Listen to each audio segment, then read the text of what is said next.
আত্মীয়ের জন্য যদি ছোট্ট একটু উপহার নিতে চায়, আজকে যদি টাকাটা দেওয়া হতো ডেফিনেটলি সে বাড়ি যাবে আর জিনিসটা কিনবে। এই জন্য গত 15 বছর আমি দেখেছি এই 15 দিনে ইনশাআল্লাহ ব্যর্থ হয়ে ঘটে নাই যদি শুক্রবার শনিবার না থাকে। ভবিষ্যতেও যাতে এটা থাকে সেটা আমরা সবাই মিলে কিন্তু চেষ্টা করব। আজকে আমরা সৌভাগ্যবান এই কারণে আমরা এমন একটা প্রতিষ্ঠানে দাঁড়িয়ে কথা বলছি, এই প্রতিষ্ঠানটা হলো বাংলাদেশের সবচেয়ে বড় একটা প্রতিষ্ঠান, সবচেয়ে বড় গ্রিন ফ্যাক্টরি হতে যাচ্ছে এবং এর চেয়ে বড় প্রতিষ্ঠান সম্ভবত একক ইউনিট হিসেবে এর চেয়ে বড় গার্মেন্টস ফ্যাক্টরি হবে। শুধুমাত্র বড় না, এই প্রতিষ্ঠান করার সময়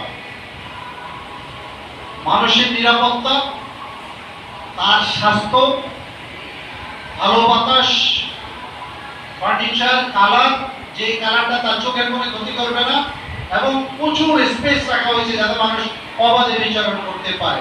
আপনারা যখন অন্য ফ্যাক্টরিতে যান, যে স্পেস আমরা ছেড়েছি এই স্পেস দিয়ে একটা ফ্যাক্টরি বানানো হয়েছে, হয়তো অফলাইনে একটা ফ্যাক্টরি বানানো হয়েছে। কিন্তু আমাদের